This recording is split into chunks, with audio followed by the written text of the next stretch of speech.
Chapter 5 Pretty Fishy. Squawk. Annie patted the little mouth in her pocket. It's a Cape peanut. The ant can't get us in the river. We are safe, she said. Maybe safe from the ant, said Jack. But where is this canoe going? Jack and Annie stared at the river. Branches spread over the water. Vines and mosses hung down from them. We'd better look this up, said Jack. He pulled the rainforest book out of his pack and flipped through it. Soon he found a picture of a river. He read, "The Amazon River stretches over 4,000 miles from the mountains of Peru across Brazil to the Atlantic Ocean. The river basin contains over half of the rainforest in the world." Jack looked at Annie. "We're on an Amazon River," he said. "It's more than 4,000 miles long." "Wow," Annie whispered. She looked at the river. She trailed her hand through the water. "I have to make some notes," Jack said. He pulled his notebook out of his pack. He wrote, The Amazon rainforest is..."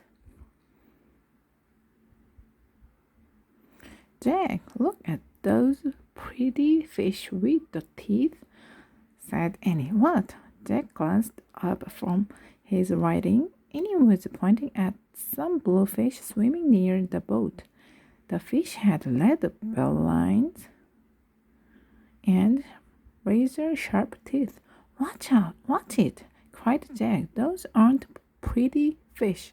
They are piranhas. They eat anything, even people." "Ickies," whispered Annie. "We better get back on shore," said Jack, putting the books in his backpack. "How?" said Annie. "We can go in the water now, and we don't have any paddles." Jack tried to stay calm. "We need a plane," he said.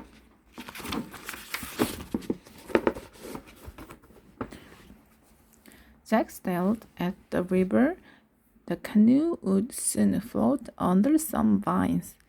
"I'll grab a vine," said Jack, "and pull us to shore." "Good idea," said Annie. As they glided under the branches, Jack stood up. The canoe locked. He nearly fell out, but balance the canoe," said Jack. Annie leaned to one side. Jack reached. He missed. The canoe floated under more branches. Jack reached for another thick vine. He grabbed it. It was cold and scary. It wiggled and jerked. "Ah!" Jack screamed and fell back into the canoe. "The vine is alive." It was a long green snake.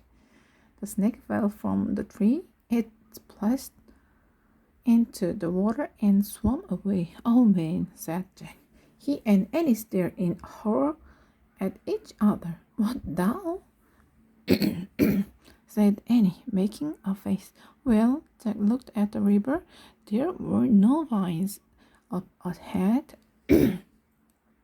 But there was a big branch floating on the water. "Grab the branch near you," said Jack.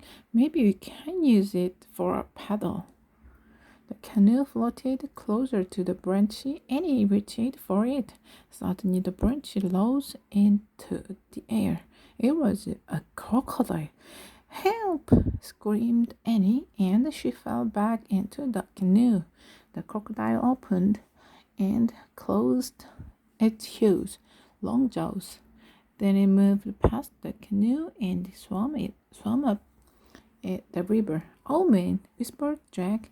A screeching sound split the air. Jack and Annie jumped. "Help!" said Jack. He expected to see another terrible creature, but all he saw was a small brown monkey hanging by its tail from a tree.